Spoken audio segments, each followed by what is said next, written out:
برنامج دیا کرد کنکشن جدنگی امریکا لواشنطن کرد کنکشن لسر تفاعل پلاتفورم دنگی امریکا و لسر ساتلايت NRTG تواشاندن نها دمجمير هشتی سپیده روژا سی شمویه سلاوین من داخل شمو لای منیشەوە هێرۆ زەنگەنە سڵاوتان لێبێت لەم بەرنامەیەدا چەند بابەتی گرنگ دەبینن لەوانە دانیشتنی کۆنگرێسی ئەمریکا لیژنەیەکی کۆنگرێس بۆ لێکۆڵینەوە لە هێرشەکەی کە لە 6/1/2021 کرایە سەر کۆنگرێس شەڕی ئۆکرانیا و هەروەها هەڵوێستی ئەمریکا و کۆریای باشوور لەسەر ئێران. و چما پروژه خواندنگەها کورد ستی لە بەری 8 ساڵان لە باژارە سلێمانی نەهاتیە بەداوی ئینان و خۆرتەکێ کردی 22 سالی دبه میلیونیر امی جی بپرسن بچه و چاوه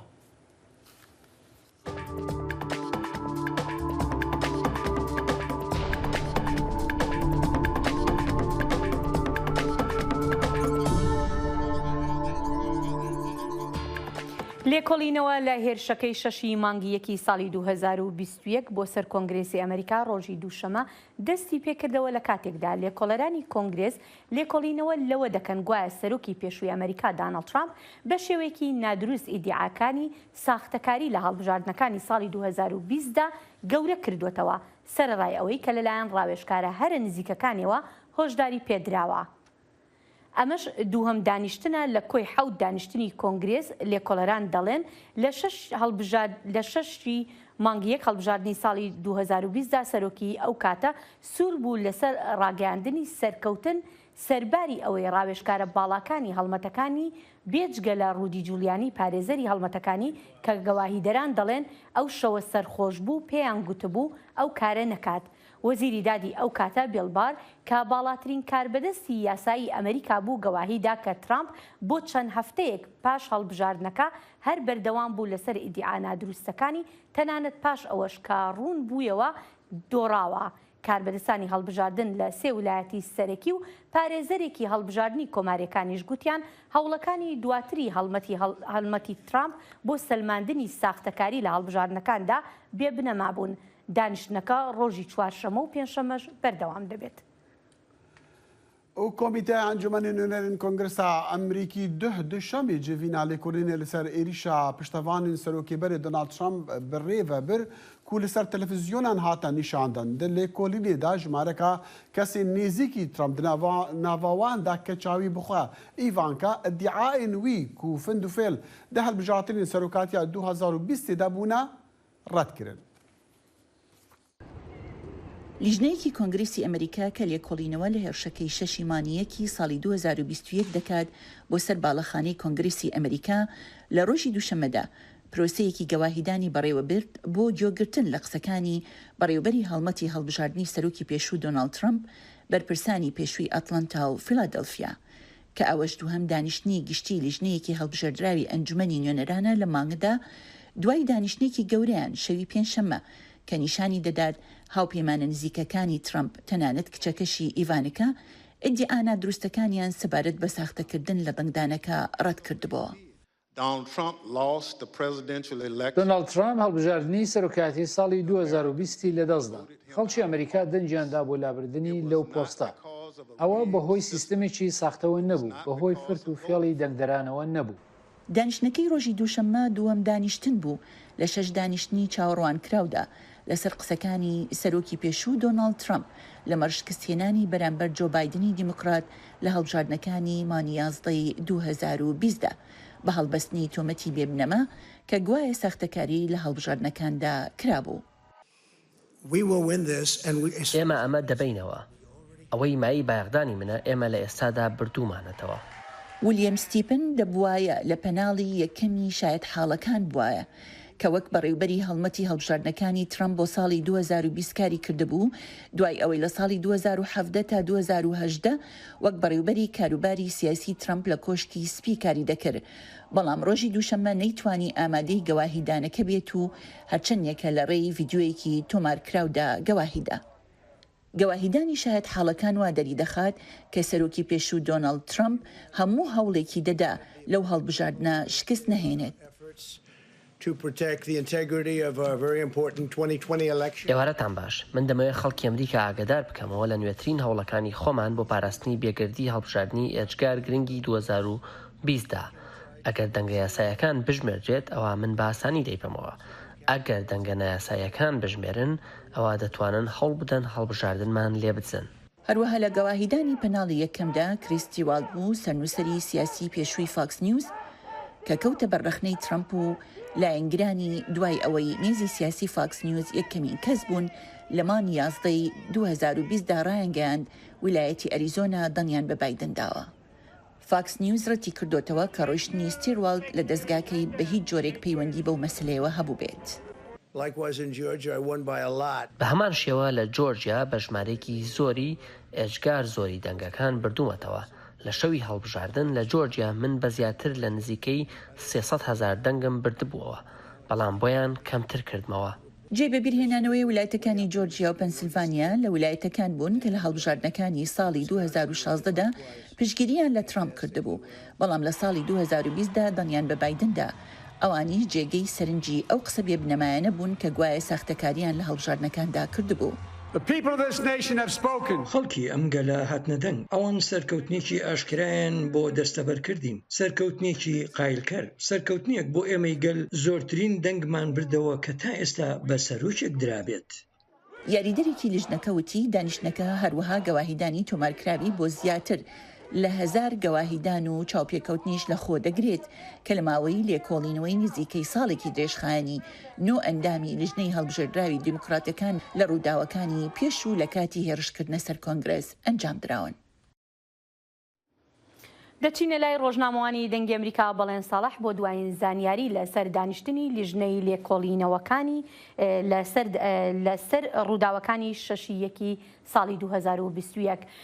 بەڵێن سڵاو لێبێت بۆ پرسیارە دەست پێ بکەم ئایا ئەرکی ئەم لیژنەی لێکۆڵینەوانە هەر تەنها تایبەتە بە لێدوانەکانی ترامپەوە کە دەیگوت لە هەڵبژاردنەکەی سەرۆکایەتی ساڵی 2020دا فێڵ و تەڵەکە کراوە؟ سڵاو هێرۆ ئەلبەتە هەر بە تەنها لێکۆڵینەوەکان لەسەر ئەوە نییە بەڵکو بەشێکی گرنگی لێکۆڵینەوەکان لەسەر ئەو هێرشەیە کە ڕۆژی 6 مانگی یەکی ساڵی 2021 کرایە سەر باڵەخانەی کۆنگرێسی ئەمریکا لە ئەنگرانی ترامپ وەکو لە بیرمانە هێرشیان کردە سەر باڵەخانەی کۆنگرێس لە کاتێکا کە لە سیناتی ئەمریکادا جیاکردنەوەی دەنگەکانی ئەلکترۆل کۆلج بەڕێوە دەچوو. ئەو هێرشە هەر تەنها ئەوە نەبوو بڵێ بکرێتە سەر دیموکراتەکان کە هەڵبژاردنیان بردبووەوە بەڵکو تەنانەت داوای لە سێدارەدانی مایک پێنس جێگری سەرۆکی ئەو کاتەی ئەمریکاشکان دەکرد لەبەرەوەی دانی نابوو بە ڕەوایی هەڵبژاردنەکاندا. هەڵبەتە وەکو چاودێر وەکو میدیای ئەمریکاش زۆرجار لێرە ئاماژەی پێدەکەن دەشێت راپۆرتی کۆتایی ئەم لیژنەی لێکۆڵینەوەی کۆنگرێس دەواازە لەسەر ژمارە لێکۆڵینەوەی تر بکاتەوە بۆ نمونە لەوانە ئەو پارانەی کە بۆ هەڵمەتەکانی هەڵبژاردننی دانڵد ترامپ وەرگیراون یا کۆکراونەتەوە لێکۆڵینەوە بکرێت لەسەر چۆنێتی خەرجکردنیان لێکۆڵینەوە بکرێت بۆ نمونە لەسەر خراپ بەکارهێنانی دەسەڵات لە ماوەی 4 ساڵی سەرۆکایەتەکەی ترامپدا و زۆر بابەتی تریش لە پەیوەندی بە بەڕێبەرایەتەکەی ترامپەوە. باشە بەڵێن کۆماریەکان چەندێک لەگەڵ ئەم لێکۆڵینەوەیدان ئایا هاوڕایی هەیە؟ ناتوانین بڵین هاوڕاییەکی گشتی هەیە کە بڵین بەشێکی زۆری کۆماریەکان بەڵام لە ناو کۆماریەکانیشدا دەنگی ناڕزایی هەیە بەرامبەر بە لێدوانەکانی ترامپ بە تایبەتی لەو ڕوانگەیەوە کە دەڵێن ئەو جۆرە لێدوانانەی ئاماژە بەوە دەکا کە فێڵوتەڵەکە لە هەڵبژاردنەکەی ساڵی 2020دا کراوە زیانێکی گەورە لە پرۆسەی دیموکراتی لە ناو ئەمریکادا دەدا بە هەمان شێوە زیانیش لە ناوبانگی ئەمریکا دەدا. وەزیری پێشووی داد لە سەروەختی بەڕێبەرایەتەکەی دانڵد ترامپدا ینی بۆ خۆی دەڵێ هەرگیز لەگەڵەوەدا نییە کە تیۆری پیلانجێڕان هەبوو بێ لەو هەڵبژاردنەدا. ئەڵبەتە ئەمە ڕێک پێچەوانەی لێدوانەکانی دانڵد ترامپە بێ لەوە هەروەکو لە راپۆرتەکەشدا بینیمان ئێڤانکا ترامپ کچی سەرۆک ترامپ ئەویش دەڵێ هاوڕایە لەگەڵ ڕوانینەکەی وەزیری پێشووی داددا کە ئەمە ڕێک پێچەوانەی لێدوانەکانی باوکێتی. بەڵێن با بچینە سەر بابەتێکی تر بەڵام هەر لە پەیوەندی بە کۆماری و دیموکراتەکانەوە وەک باس دەکرێت پرۆژەیەکی هاوبەش هەیە بۆ کۆنتترۆلکردنی چەک زانیاری زیاتر لەسەر ئەمە چییە؟ بەڵێ وایە ڕۆژی یەکشەمە پرۆژەیەکی هاوبەشی دە ئەندامی کۆماری و دە ئەندامی دیموکرات لە کۆنگرێسدا خراە ڕوو و پرۆژەکە نێردراویشە بۆ کۆشکی سپی وەکو پێداچوونەوەی پیادا بکرێ بەڵام ئەوەی کە جێی سەرنجە سەرۆک بایدن ینی لە ڕاگەیەندراوێکدا ئاماژە بەوە دەکات دەڵێ ئەمە هەنگاوێکی دروستە بە ئاڕاستەیەکی دروستدا بەڵام هێشتا ئەو شتانی تیادا نییە کە پێویستن بکرێن. کۆشکی سپیش ڕۆژی دووشەمە ینی ئاماژەی بەوە کرد کە سەرۆک خۆشحاڵە بەم هەنگاوە وەکو ئاماژەم پێکردیانی بەنگاوێکی ئەرێنی ناودێری دەکات و پێویستی بەوەیە کە لە کۆنگرێسدا چندێ بکرێ بە زوویی پەسەند بکرێ و ئەو پرۆژەیە بخرێتە سەرمێزی سەرۆکی ئەمریکا تا مۆری بکات و بخرێتە بواری جێبەجێکردنەوە. بەڵێن ساڵح سپاس بۆ تۆ. ڕێبەری پرانیا دیموکراتی جباتە سیناتۆری ئەمریکی جەک شومەر سۆزدان و دێ کریارên lezgîn dest pê bike ji bo rîforman di yasayên silametiya çekan da piştî ragihandina çarçoveyê bersiva her du partiyan ji bo kuştinên bikom li mehaborî li Amerîka. Sînator Schumer got jî çarçove serkeftinek berçava lê sunûrdara ji bo nehaştina tundûtîjiyan ji encamên çekan baştirkirina ewlehiya xwendingehan û bernameyên tenduristiya derûnî. Wî got jî cara yekeme di demek dirêj da encûmenê sînatoran qanûnek pesend dike ji bo parastina jiyana xelkê. Şiddeta çekan kêm bike û herwesa civakên me ewle bike. Ew bersiva qanûnê ne li gora daxwazên Serokê Amerîkî Joe Biden û gelek demokratan jî lê Sînator Schumer dibêje pêngavek baş e. Li gora wê jî lêkolîn li ser raburduyê çekan dikirin yên ji 20 saliyê kêmtir berdest bin û herwesa bergumanên kuştina deh kesên reş di bazarekî Buffalo'da 19 xwendkar û 2 mamosta li Texasê 18 salî bûn. Li gora rêkeftinê xercî dê li wîlayetan ji wîlayetan re berdest be ji bo ku çek ji wan kesan bê wergirtin gumana reftarî tund heye. û herwesa jî bernamên tundkirina silametiya xwendingehan jî wê pere ji wan re bê xerckirin. بەڕێوەبەرایەتی خوێندنی ئۆهایۆ ڕەنگە لە وەرزی خوێندن لەم پاییزەوە دەست بکات بە چەکدارکردنی فەرمانبەرەکان بەپێی ئەو یاسایی کە ڕۆژی دووشەمە لەلایەن فەرمانڕەوا کۆمارەکەی ویلایەتەکە مایک دیواین مۆرکراوە. بەپێی ئەو یاسایە دەبێت فەرمانبەرەکان بۆ 24 کاتژمێر ڕاهێنانیان پێ بگرێت بەر لەوەی بتوانن چەک هەڵگرن و ساڵانەش 8 کاتژمێر ڕاهێنان ئەنجام بدەن. پێویستە بەرنامەی ڕاهێنانەکەش لەلایەن نێوەندی سەلامەتی خوێندنگاکانی ئۆهایۆ پەسەند بکرێت و دیواین ڕایگەیاند فەرمان دەدات بە نێوەندەکە داوای بەلایەنی کەم 8 کاتژمێر تا 24 کاتژمێر ڕاهێنان بکات و خوێندنگاکانیش خۆیان دەتوانن داوای ڕاهێنانی زیاتر بکەن ئەگەر بخوازن. ویلایەتەکەش نزیکەی 28 کارمەند بۆ ئەو نێوەندە زیاد دەکات و کارەکانیان تایبەت دەبێت بە بابەتی دانانی ڕاهێنان بەپێی ئەو یاسا نوێیە. فەرمانڕەوای ویلایەتەکە دەڵێت نزیکەی 1 ملیار و 200 میلیۆن دلار بۆ ئەو خوێندنگایانی ئۆهایۆ تەرخان کراوە تا مامەڵە لەگەڵ گرفتە دەرونیەکان و گرفتەکانی تردا بکەن.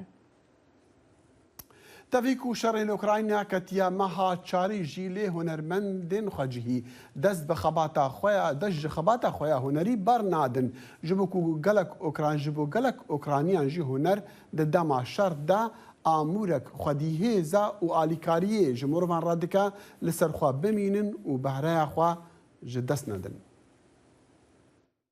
ڤیتالی ڕەپێڵت ئەو هونەرمەندەیە کە لە شوقەتەنگەکەی لە شاری لفیفی ئۆکرانیا خەریکی بەرهەمهێنانی ڕۆمانێکی گرافیکیە.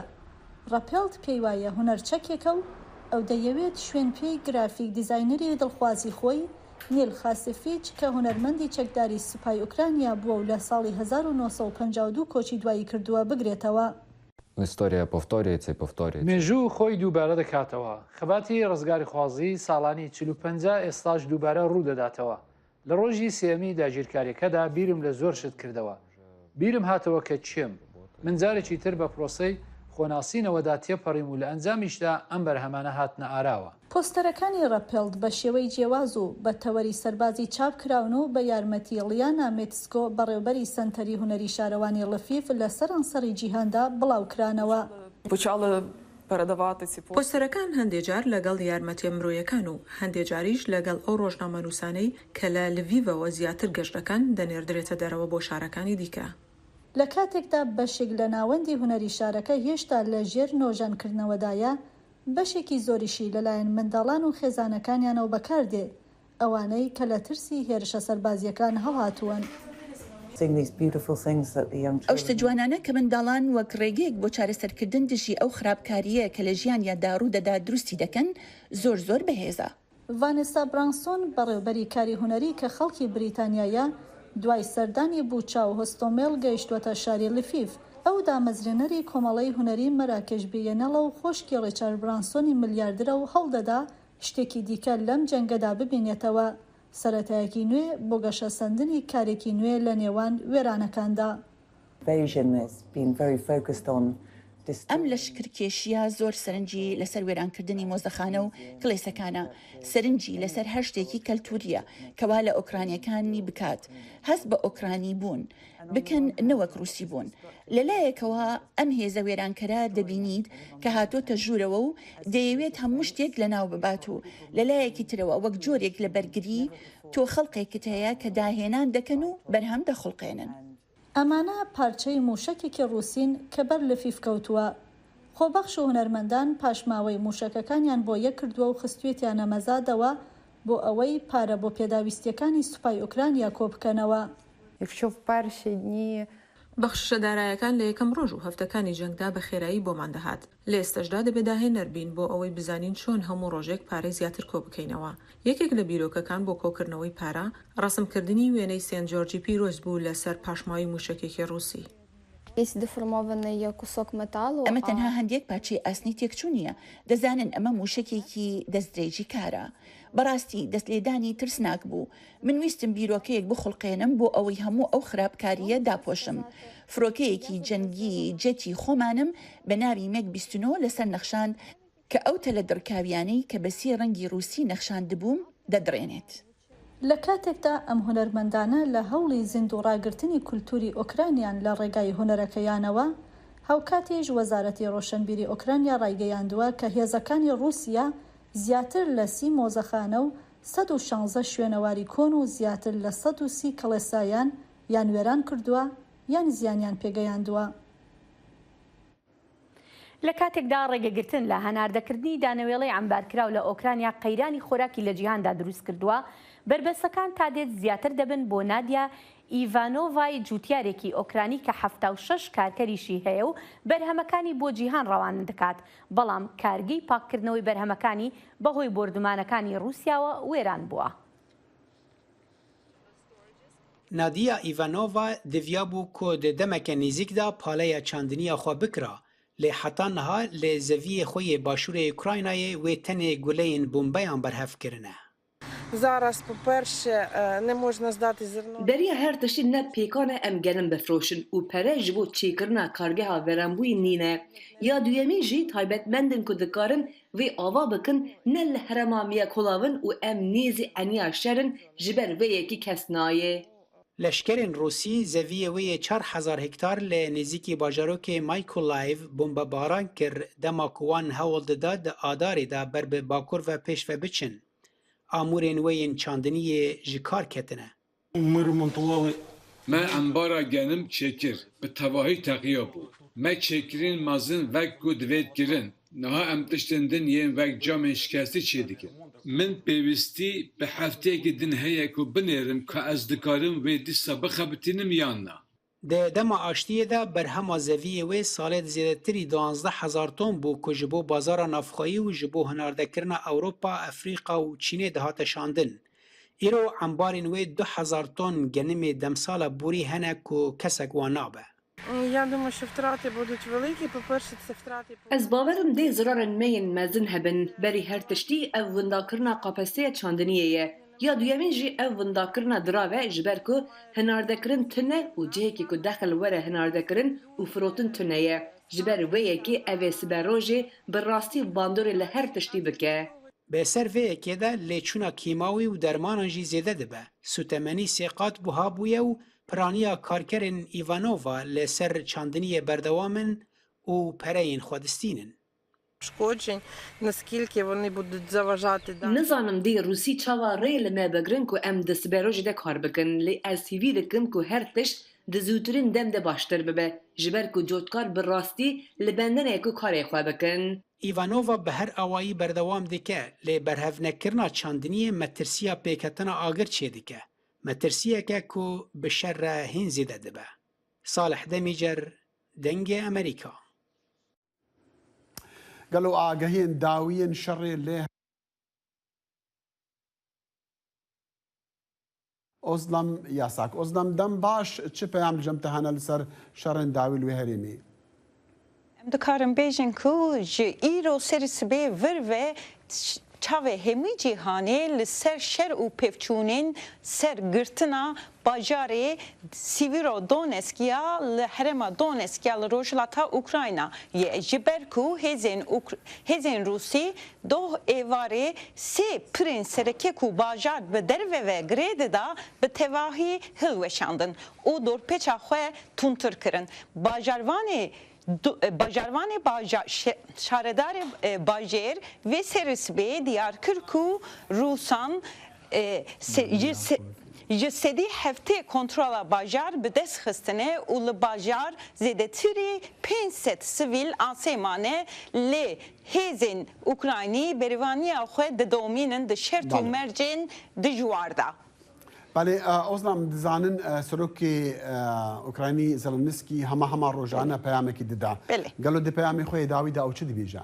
بله سروکی اوکراینا ولادیمیر زلنسکی جد پیام خوی روزانه یا دو شفته سرشری ل سیویرودونکس سکنی و لدونباسی به حرم دونباسی به تواهی سکنی براستی زلنسکی دست نشان کرکو شرکی پر دجوار دقومه و اف شری هوانه یا روسان evi de diroka Avrupa'da yek şerin heri dijvar hovane u binpekri vere qeyd kirin. Her waha Zelenski ji welatên Rojavayî daxwaza xwe ya alîkariya leşkerî û çekên pêşketî jî dubare kir. بله باشه أظلم سر داوی اول لسر آستی نفنتویی برتاکین داوی لسر مثلا شر اوکراین چنه؟ بله داخل براستی ده استا ناونتیوی ده گلک برتکنه لیکو اوه درد کevin پیش ام دخوازن از دکارم اوسا بیجم پارو بکم پاپا فرانچیس ده پیوینه کو ایرو دا هاتو شاندن هزین روسیا برنگه کی پر توند جبر کریارن وی ل اوکراینا رخنه کر او گوت کو هزین روسی برهم و بی پیوان برنگی کی هوانه تودگرن او به چارنویسا ولاته کی دلیزن هر وها پاپا فرانچیس گوت کو روش نسپیه و نه روش نجی رشه به تواهی و دبکو بهن شوازان افشر وره پرووکاسیون کرن هر وها پاپا فرانچیس چکتارین اوکراینی جی برنگه کی پیروز کر جبر برخودانا ویا وان یا ویرکی أظلم يساك نافن ديروچين دنگي أمريكا بمربو قال كسباس گلک سپاس داخل بەڵێ وەزیری دەرەوەی ئەمریکا و هاوشانە کۆریای باشوورەکەشی باسییان لە ئێران کردووە پاش ئەم ناوبڕا زانیاری زیاترتان لەو بارەیەوە دەدەینێ. دنگ امریکا جافکانی کا په باوریان و چو آگاهیان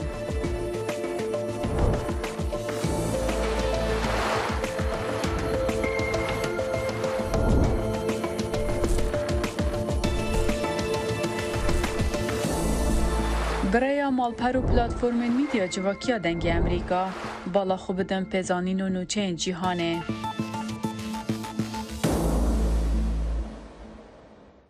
وەزیری دەرەوەی ئەمریکا ئەنتۆنی بلینکن ئەو هەفتای خۆی کوریایە باشوور ji Îranê xwestin ku vegera diyalog û diplomasiyetê li ser rêketina navokî. Blinken got biryara Îranê ye ka eger vegera danûstandinan yan ne. Wî got jî piraniya karê ji nûvejandina wê peymana navokî hatiye encamdan lê em dibînin Îran berdewam di hewla de ye ku hewla dixwaze mijarên dervey rêketinê bîne holê ku cihê wan di danûstandina de nîne.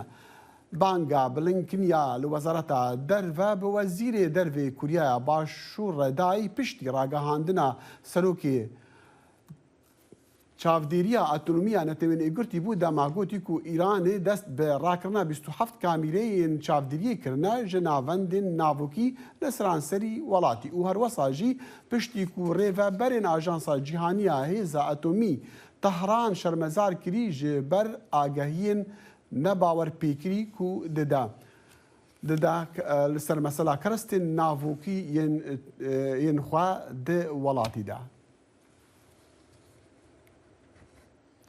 وەزارەتی دەرەوەی چین پشتڕاستی کردەوە کە سەرۆکوەزیرانی ئوسترالیا ئانتنی ئەلبانسن سوپاسنامەیەکی بۆ سەرۆکوەزیرانی چین لی کیانگ ناردووە لە وەڵامی پەیامی پیرۆزبایەکەیدا.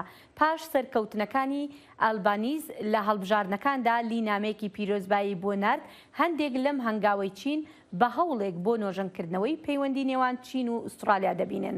ئەلبانیش لە وەڵامدا داوا لە چین دەکات نیاز باشی نیشان بدات بە هەڵگرتنی زنجیرەیەک کۆتوبەندی بازرگانی فەرمی و نافەرمی کە لەم چەند ساڵانی دواییدا خراونەتە سەر هەناردەکانی ئوسترالیا لە ناویاندا بەرهەمەکانی خەڵوز، شەراب، جۆ، گۆشت و ماسی. سەرۆکی کۆمیسیۆنی ئەوروپا ئۆرسۆلا ڤۆندەرلین ڕۆژی دووشەمە ژمارەیەک کۆبوونەوەی لەگەڵ سیاسەتمەدارە ئیسرائیلەکاندا ئەنجامدا لە کاتێکدا یەکێتی ئەوروپا بەردەوامە لەسەر هەوڵەکان بۆ دۆزینەوەی سەرچاوەیەکی نوێی وزە هاوکاتی بەردەوامی داگیرکاری رووسیا لە ئۆکرانیا. ئەو لە ئورشەلیم قودس لەگەڵ وەزیری دەرەوە یائیر لاپیر کۆبەوە پێش ئەوەی لەگەڵ وەزیری وزە کارین ئێلهارا کۆببێتەوە لەو کاتەوەی لە مانگی دووی ئەم ساڵەوە شەڕ لە ئۆکرانیا دەستی پێکردووە یەکێتی ئەوروپا چەندین سزای دارایی خستۆتە سەر رووسیا و هەوڵ دەدات پشتبەستن بە وزەی ئەو وڵاتە بگۆڕێت. یەکێتەکە نزیکەی لە سەدا 40 گازی سروشتی و لە سەدا 25 نەود لە رووسیاوە وەردەگرێت. لە ئێستادا هیوادارە ئیسرائیل بتوانێت ئەو بۆشاییەی وزەی ئەوروپا پڕ بکاتەوە. لە ماوەی چەند ساڵی ڕابردوودا ئیسرائیل ئاستی هەناردەی گازی زیاتر کردووە.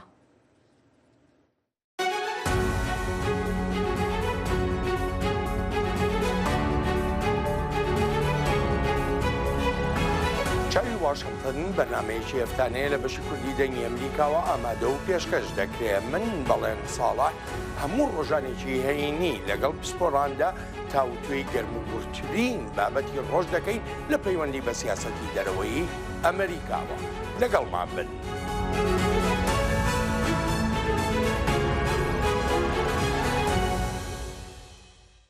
لە بەشی کوردی دەنگی ئەمریکاوە بەردەوامین لەسەر بەرنامەکەمان. لە ناوچەی قوڕەتووی سنووری نێوان عێراق و ئێران 625 مین و بۆمب و گولە تۆپی سەردەمی شەڕی نێوان ئێران و عێراق لەلایەن دەستگای مینی هەرێمی کوردستانەوە تەقێنراونەتەوە.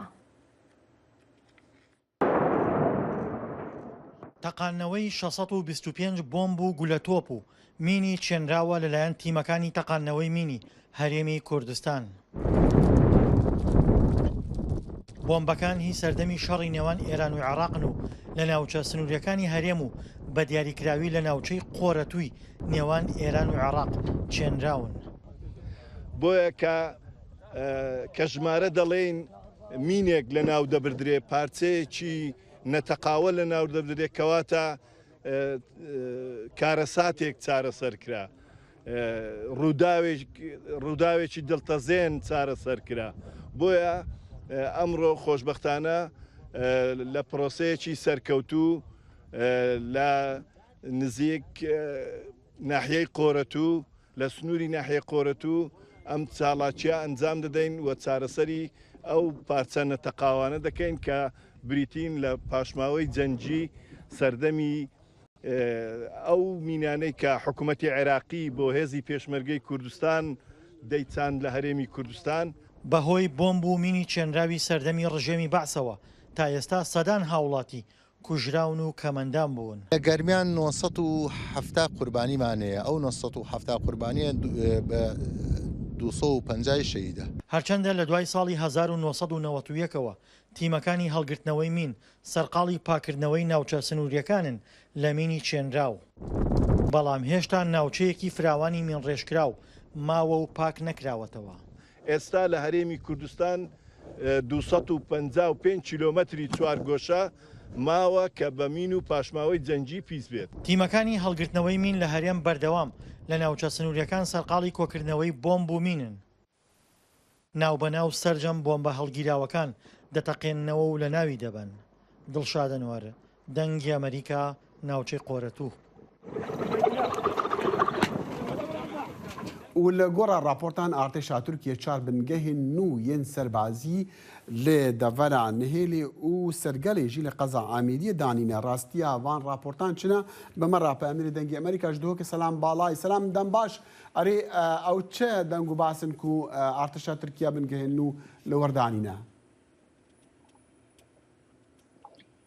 بله افدم واجی باش نوکه امیل بنارا چیای متینا بنابرا قضا آمدیه و کومالگاه ها دیره لپوشیلا دزیدا پشتا گند گوهرزه و برچی که اف چیای الپشمه سلسله متینیه اپراسیون مها چار دا شرین هر دجوار و بمب باران کنه هر دجوار لأوی چیای های بون خلک گندی بحثاوه کت کرد که تنل وی چیای توی وان چند روژن اپراسیون دا حتی هفته موشکان لأوی چیای دانه چونکه هر وکی اول بیجیم که بارگاهی که سرکی یه پارتیا کارگری کردستان پیکه که الویچیایه پشتی اپراسیون و دم پشتی بری 2 هفتیا آنکو همشین بیجین اول 10 روزه 5 بنگهنی حتی 2-4 بون لایروکه داوی زانیاری که گشتی اما بوینه 5 بنگه سر آمدیه که پروژه که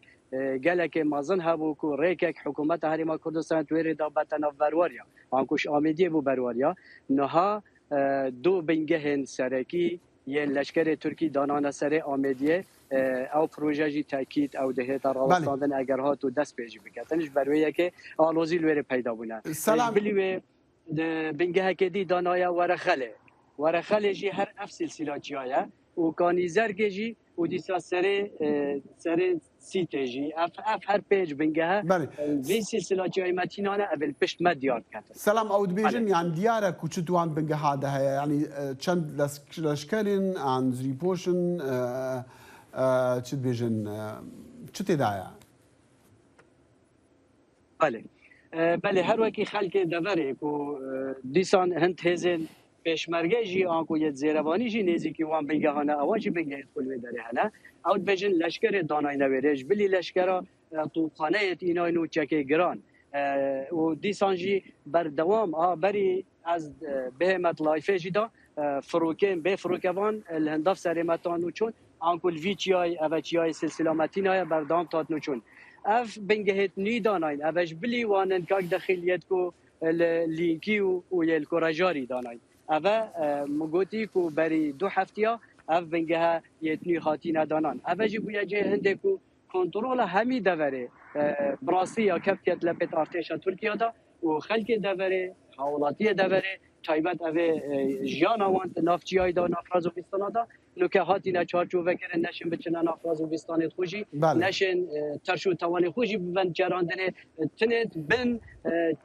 جاده دا انکو افرخه چید بو رخی چیای گارای وان شن هند بزاوی بکن بلکن رخی متینی هاتون چون آوان هاتون نوینه تو هنده گلک زخم سلام افا نشانه که کو او دیلور بمینن یا جی نشانه که کو عن نیازا اپراسیونه که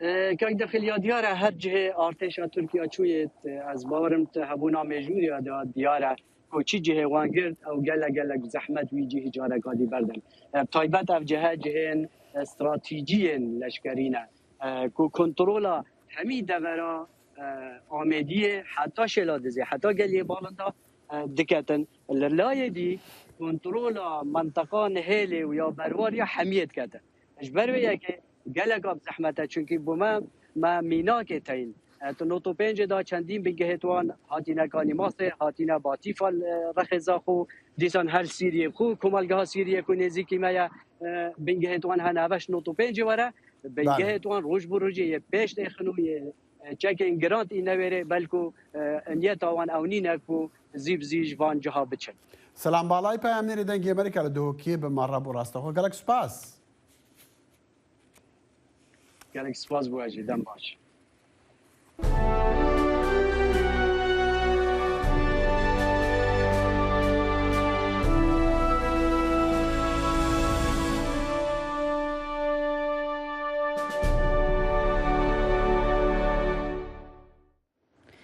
پرۆژەی قوتابخانەی کورسیتی لە سلێمانی هێشتا جێبەجێ نەکراوە لەو پرۆژەی نیشتە جێبوونەدا کە نزیکەی 6,000 خێزان دەژین و ناچارن منداڵەکانیان بچنە شوێنێکی دوورتر بۆ قوتابخانە کە نزیکترین قوتابخانە لێەوە پێویست دەکات بەسەر شەقامێکی سەرەکیدا منداڵەکان بپەڕێنەوە.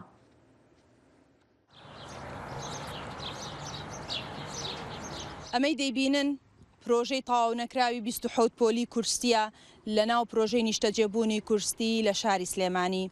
پرۆژەکە لە ساڵی 2013ەوە لەلایەن حکوومەتی هەرێمی کوردستانەوە بڕیاری جێبەجێکردنی بۆ دەرچووە و دەستکراوە بە جێبەجێکردنی. بەڵام ئەوەی جێگی پرسیارە ماوەی 9 ساڵە پرۆژەکە بە تەواو نەکراوی ماوەتەوە و ئەمەش بووەتە هۆی ئەوەی بەشێکی زۆری پرۆژەکە بەرەو لە ناوچوون و وێرانبوون بچێت.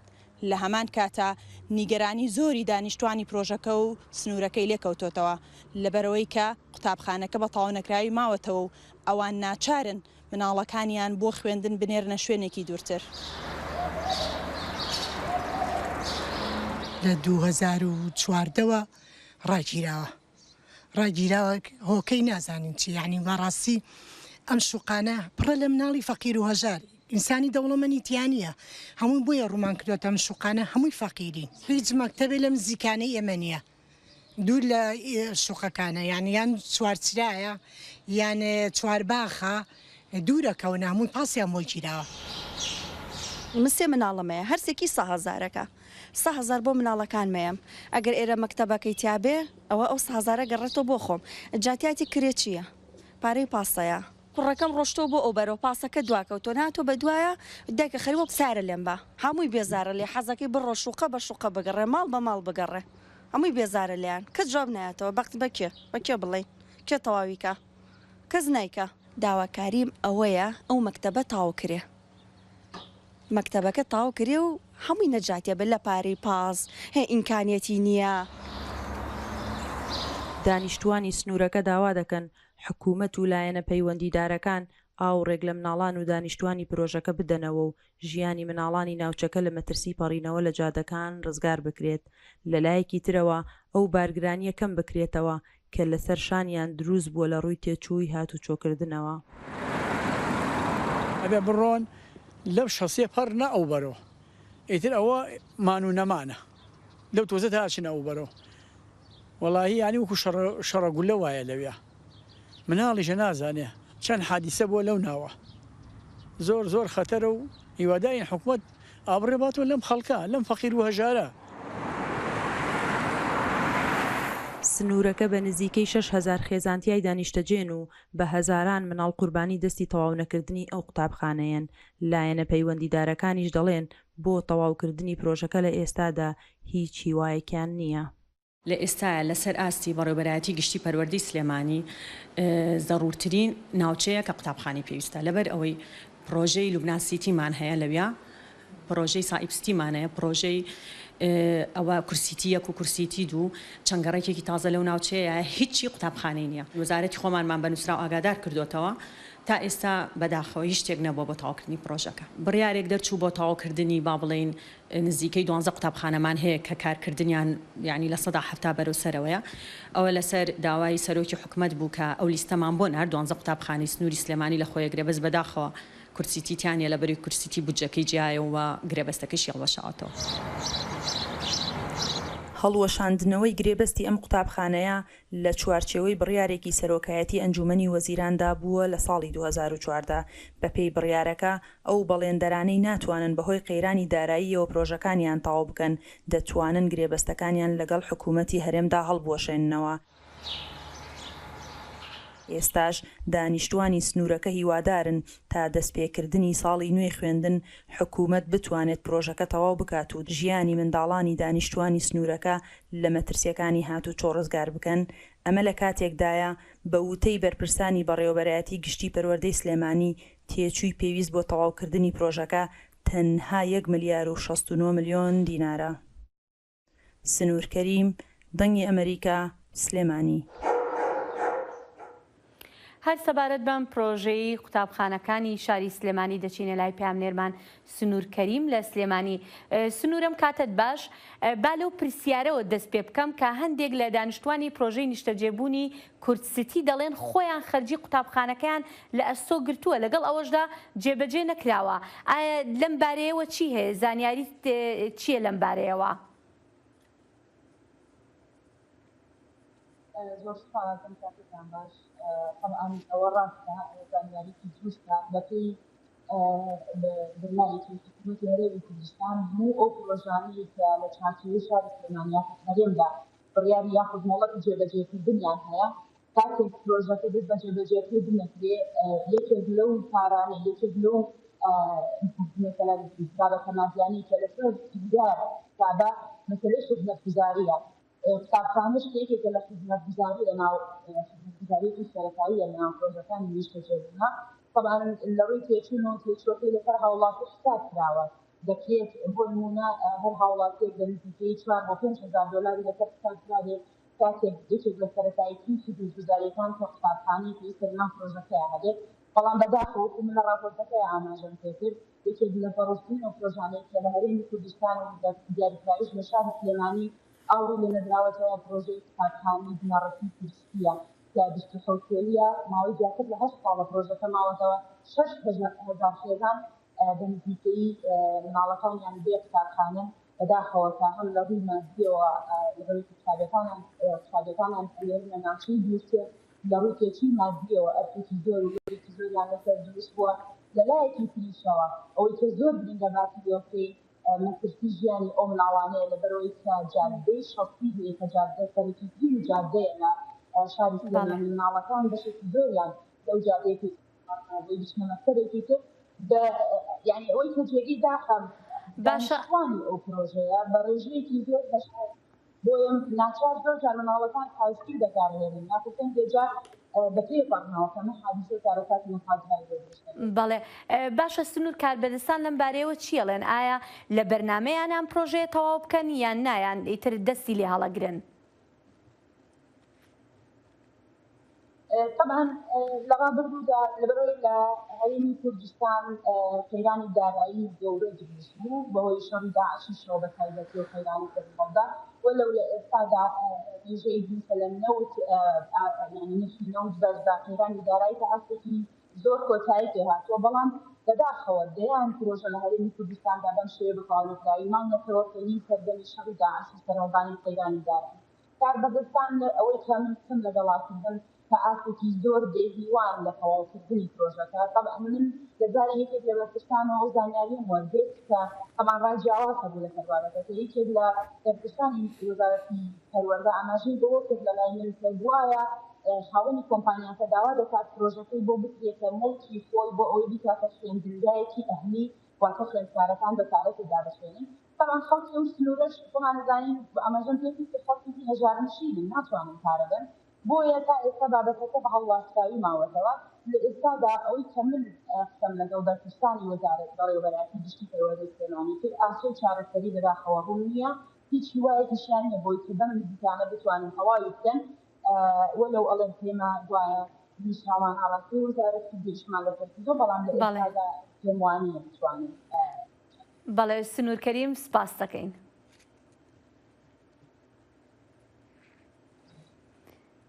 گەنجێکی بەهرەمەند لە هەڵەبجە پرۆژەیەکی پەروەردەی گرنگ بۆ خوێندکاران لە سەرجەم قۆناغەکانی خوێندنی بنەڕەتی و ئامادەیی بەبێ بەرامبەر پێشکەش دەکات. ئەو گەنجە خۆی بەشی زانیاری تەکنۆلۆژیای تەواو کردووە.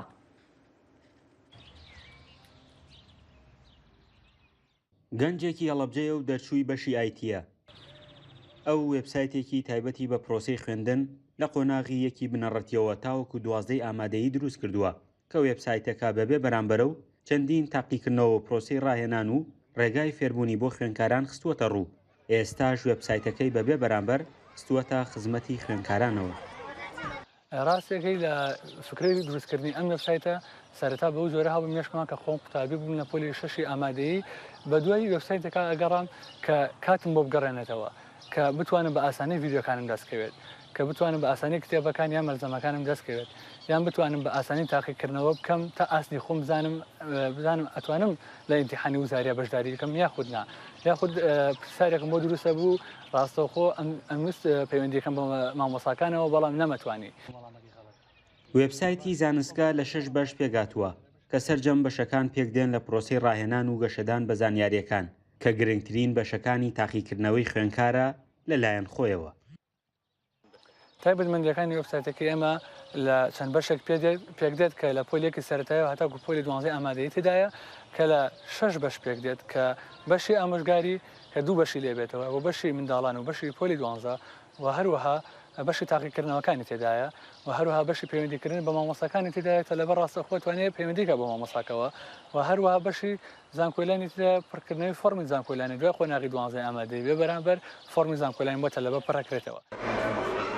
ئەگەر خوێندکارێک کتێبەکانی پرۆسەی خوێندنی ساڵێکی نوێی بوێت یاخود بیەوێت لە ڕێگەی ڤیدۆوە پرۆگرامەکان لە وەرزی پشودا بخوێنێت دەتوانێت لە وێبسایتەکەەوە وەریان بگرێت.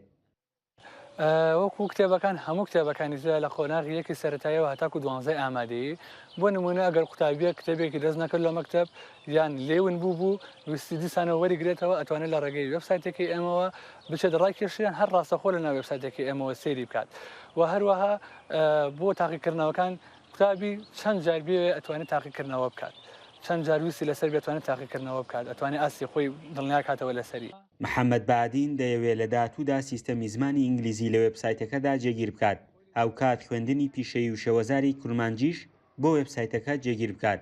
ئەو تۆڕێک لە مامۆستایانی کردووەتە ئەندامی وێبسایتەکەی کە ئامادەن بەبێ بەرامبەر وەڵامی پرسیارەکانی خوێندکارەکان بدەنەوە. فەرحان هەورامانی دەنگی ئەمریکا هەڵەبجە. یەکی بنەڕەتیەوە تاوەکو 12 ئامادەیی دروست کردووە کە وێبسایتەکە بەبێ بەرامبەرە و چەندین تاقیکرد پێشبرکیا نەرس برۆیە مەزن یاساڵانە لە بریتانیا بن مەشەکی لە کۆلانین سەرەکە بەربچەمێک و بەریکانی لێ تێ ئەنجامدان دەست پێ کرد. پاژە 2 ساڵ دابڕان لەم فیستیڤاڵە بەهۆی پەتای کۆڤیدەوە شارۆچکەی مێژووی کراینسبۆرۆ لە یوراک شەهیر پێشوازی لە تیمەکانی سەرتاسەری ئینگلتەرا کرد بۆ پێشبڕکەی ساڵانەی پێخەف لە ڕۆژی شەمەدا. بەشێکی پێشبڕکیەکە پۆشینی جلوبەرگی سەردەمی پاشایەتی بوو، بەشێکی دیکە تاقیکردنەوەی یاریە سەختەکان بوو. پێشبڕکەی گواستنەوەی پێخەف بۆ یەکەم جار لە ساڵی 1966دا بەڕێوە چووە بە مەبەستی کۆکردنەوەی پارە بۆ ڕێکخراوە خێرخوازیێنە و خۆیەکان. زۆر خۆشە کە گەڕاینەوە لە 2 ساڵی ڕابردوودا ئەومان نەبووە بۆیە وەک ئەوە وایە ئاسایی بوو بێتەوە زۆر نایاب و سەرنجڕاشێشە ڕوخساری دڵخۆشی خەڵکەکە هاند دەدا و دەستڕادەوە شێنن پاشان هەوڵ دەدەن هەناسە بدەن هەر وەک چۆن دەپەڕێتەوە لە ڕووبارێک و گوریسەکەت بەدەست گرتووە و بە سنگەمەلەمەلە دەکەیت زۆر خۆشە. لەسەر ڕێڕەوێکی نزیکەی 4 کیلۆمەتر لەسەر شقامەکان ساز دەکرێت دواتر لە کۆتاییدا بە ڕووباری نیدا دەپەڕنەوە. لە ساڵانی 1972 1990دا دوو جار ناچار بوون واز لە پەڕینەوەی ڕووبارەکە بهێنن کاتێک بارانێکی بەخوڕ دای کرد و بوو بەلافاو. پێشبڕکێکە زۆر گەورە بوو زۆر کەس لەوێ بوون پشتیوانیەکە زۆر گرنگ بوو پێم وایە هەموو ڕێکخراوە خێرخوازیەکان دڵیان بەمە خۆش بوو هەندانی ئەو خەڵکە ئێمەی هێشتەوە زۆر خۆش بوو. GH برۆکس خێراترین تی بوو لە خولی ساڵی 2022دا بە خێرایی 12 خولەک و 59 چرکە توانیان یەکەم بن و بە دەوری یاریگاکەدا سوڕانەوە. بەردەوام دەڵێم نەخێر زۆر باشە کەواتە مەبەستم ئەوەیە تەنها میزەکەی تۆزێکی ماوە نیوەی ماوە ئەی ساڵی داهاتوو چی بکەین؟ یانەی وڵی وەڵرس خێراترین تیپی خانمان بوو بە 15 خولەک و 50 چرکە ماوەکەیان بڕی هەروە خەڵات بۆ باشترین تیمی جلوبەرگ و باشترین جێگەی ڕازاوە دابشکرا و ڕێزێنانی تاکە کەسی بۆ خێراترین تیمی منداڵانی کوڕان و کچان دیاری کرا. پیڤیا دەمێن خۆش هەتا بەرنەمە سبەی یا کورت کونەکشن هەرشاد و بەختەوەربن بدوعا کاتێکی خۆش هەرشاد بن.